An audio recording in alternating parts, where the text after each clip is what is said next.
est-ce qu'il y aura réellement les élections?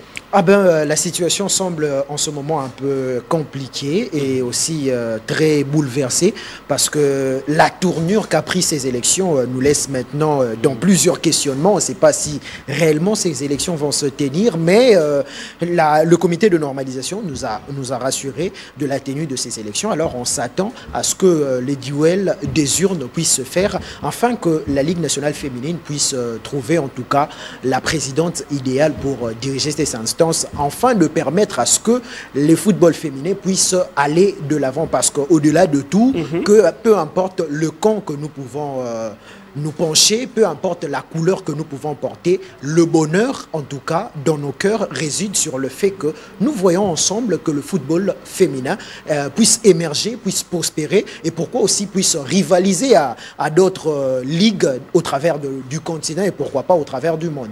Voilà, et pourquoi pas au travers du monde. Mais moi, je me pose une question. Pourquoi je ne sens pas les délégués se battre pour un candidat, ou bien il y a des structures qui se créent derrière des candidates? Il n'y en a pas, mais il n'y a que deux journalistes qui se battent entre eux. Est-ce qu'on peut dire s'il y a un conflit d'intérêts, ou soit c'est vraiment les journalistes patriotes qui veulent l'intérêt du football féminin, ou soit de la Ligue de football de jeunes, ainsi que du championnat national de la division 1, qui est donc la Lina Foot. En fait, en ce moment, on ne sait pas comment décrire les intentions de gens, mais ça prouve à suffisance qu'il y a vraiment quelque chose d'anormal qui se produit là, parce que jusqu'à présent, comme vous l'avez si bien dit, aucune structure ne s'est prononcée, aucun camp n'a dévoilé sa couleur, et ça fait mal de voir des journalistes déjà, bien avant la campagne électorale, s'entretuer, se batailler pour défendre l'une ou l'autre candidate, et ça fait mal. Moi, je pense que cette élection nous a apporté une certaine saveur qu'on n'avait pas vue auparavant. Bassesse ou bien on peut parler de bassesse, oui. Moi, je suis pour cela. Je suis pour, parce que d'un camp, il y a de ceux qui soutiennent une candidate parce qu'elle est issue de cette structure, et d'autres qui visent à préserver, on peut le dire, leurs intérêts.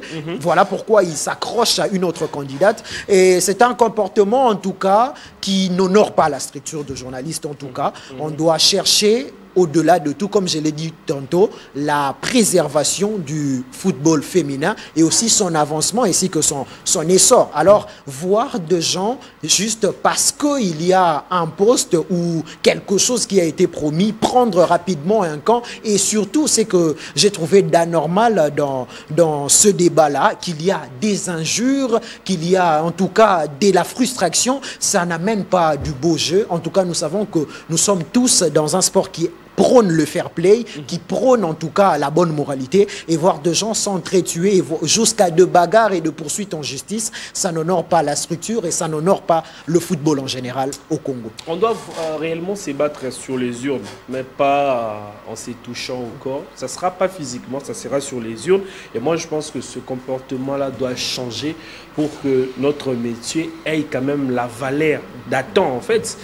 C'est comme on voyait à l'époque le vieux Célestin, Kabbalah. Donc, c'est je dirais de pairs aujourd'hui que nous avons une image positive d'eux, et nous voulons aussi pérenniser cette image-là, que d'aller d'aller juste pour les intérêts, hein. Donc c'est caché ou c'est penché pour les intérêts. Je pense que c'est des choses qui n'honorent pas le sport en République démocratique du Congo en général.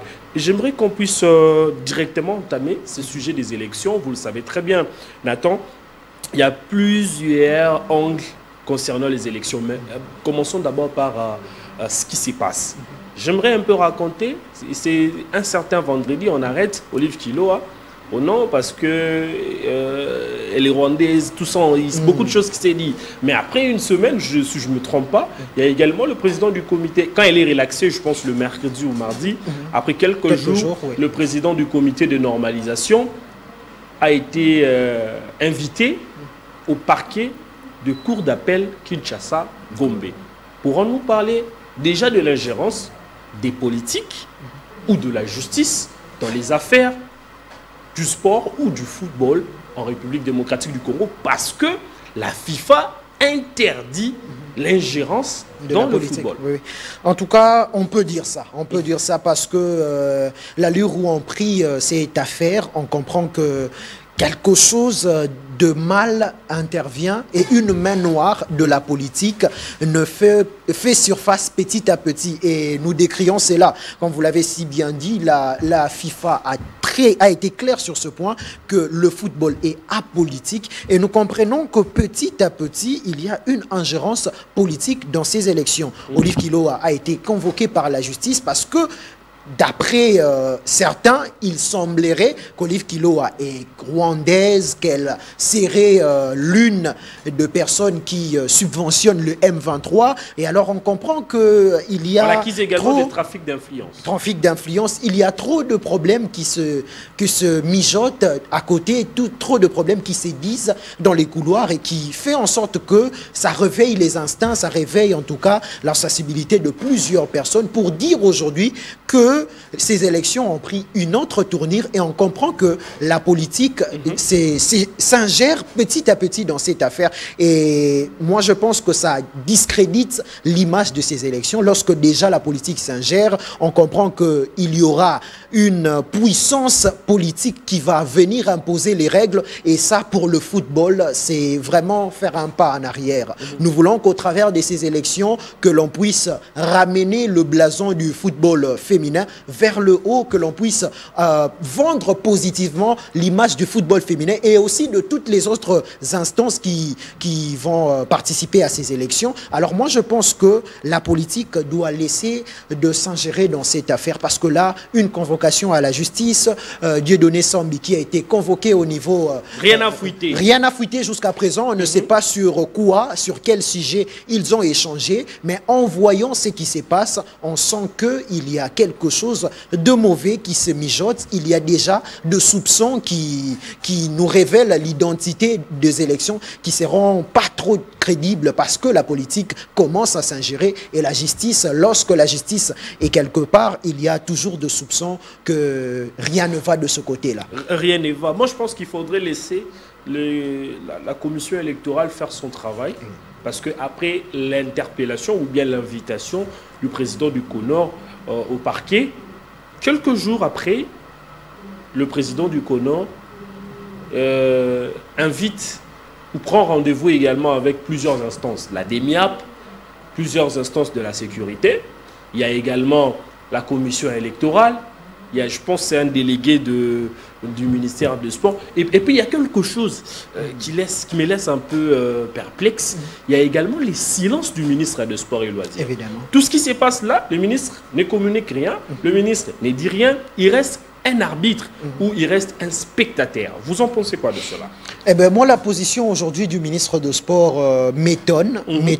Étant patron de ce secteur, il pouvait... Étant père. Oui, évidemment. Étant le patron de cette instance, le patron de ce ministère, il devait s'ingérer sur toutes les affaires qui concernent son ministère. Peu importe... Pas s'ingérer, mais venir, venir en aide, en bon père de famille, connaître au moins ce qui se passe, afin de trouver solution pour essayer de calmer toutes ces tensions. Étant bon père de famille, Didier Boudimou est dans l'obligation, en tout cas, de le faire, parce qu'on connaît tous, dans une période électorale, comment les nerfs sont tendus, comment le feu brûle partout. Alors, en tant que bon père, il devait jouer le rôle de cet arbitre qui fera en sorte que ces élections puissent se dérouler de la plus belle de manière. Et là, ce silence nous laisse à désirer et nous fait comprendre que, d'une part, il ne s'est pas totalement donné pour le bien de ce secteur qu'il dirige, parce qu'on a comme l'impression que Didier Boudimou s'ingère quand il s'agit des léopards, il parle quand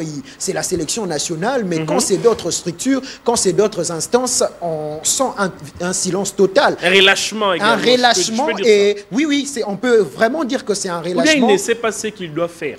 Non, ne pas savoir ce qu'il doit faire, c'est réfléchir à côté, parce qu'il est ministre du sport.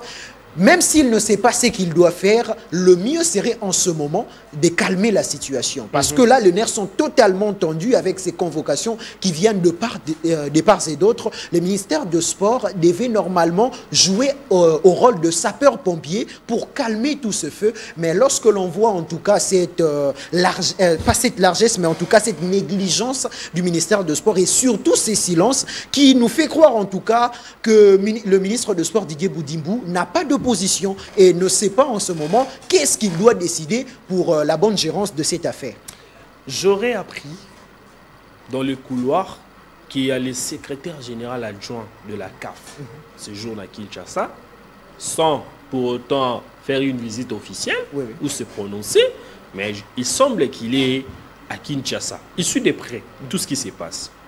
Une fois que les enquêtes menées par cette autorité de la CAF, on sent qu'il y a beaucoup des histoires un peu négatives ou qui peut entacher les élections de ces 3 instances qui doivent se faire dans les jours à venir.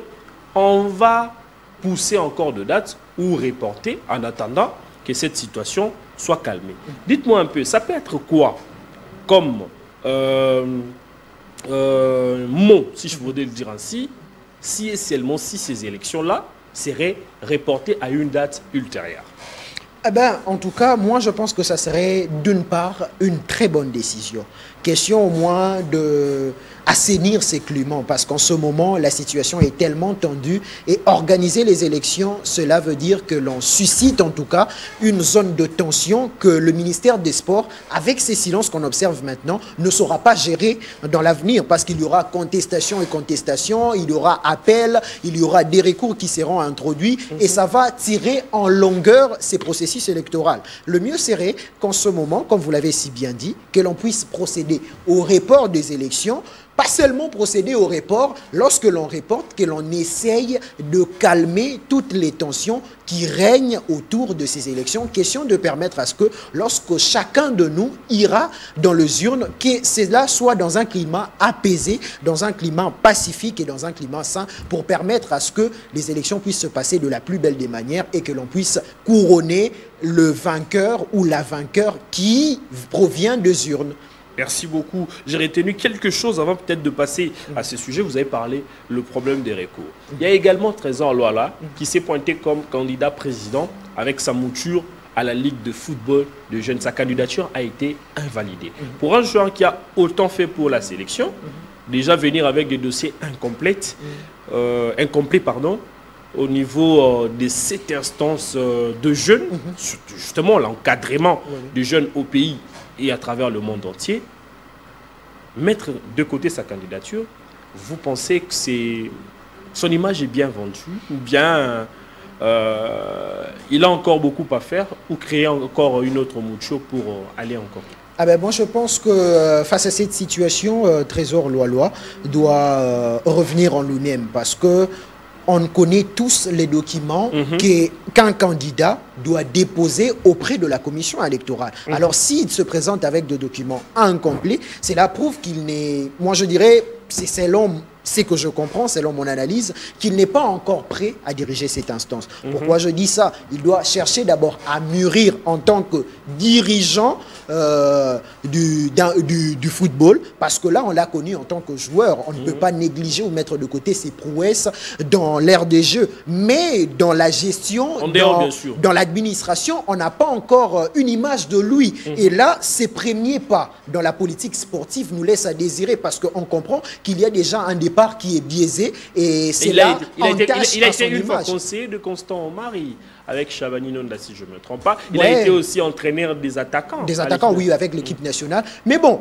le chemin est encore long. Il ne faut pas courir si vite, mais le plus important, c'est d'arriver au point, d'arriver au bout. Et alors, pour Trésor Loala, moi, je pense que le moment serait, même comme sa candidature est révoquée, ce n'est pas une fatalité, ce n'est pas la fin du monde. C'est maintenant pour lui un temps de se reconstruire en tant que personne, en tant que dirigeant, pour qu'aux prochaines échéances électorales, qui puisse maintenant se conformer à la loi électorale et pourquoi pas chercher à occuper un de ces postes qu'il voudra dans l'avenir. Mais le plus important... Son nom circule également, avant peut-être que vous terminiez ce que vous étiez en train de dire, son nom circule sur les réseaux et partout, qu'il tirait également les anciens léopards pour s'allier également à François-Claude Kaboulou-Mona Kaboulo pour la tête de la Fédération congolaise de football association. Vous en pensez quoi? Eh bien, c'est la politique dans les sports. C'est une très bonne décision, mais comme je l'ai dit tantôt, le plus important ici, ce n'est pas vouloir occuper un poste, parce que tous nous ont vendu un rêve d'occuper un poste sans pour autant avoir les compétences acquises, les compétences qui font prévaloir qu'ils doivent réellement être utiles pour ce poste-là. On a vu plusieurs personnes, je n'aimerais pas aller dans cette lignée de nomination ou pour parler des individus, mais on a vu des gens porter en tout cas cette volonté-là d'aller diriger, que ce soit la FECOFA, que ce soit la Linafoot et autres. On leur a accordé nos voix, mais malheureusement, lors de l'exercice de leur métier, on a compris qu'il y avait plusieurs problèmes qui nous ont vraiment fait mal au cœur. Et aujourd'hui, ils sont devenus comme des donneurs de leçons. Et ce qui nous scandalise tous, on ne sait pas sur base de quoi ils préfèrent se tenir sur un plateau de télé et parler sur ce qui concerne le sport pendant que leur candidature ou leur mandature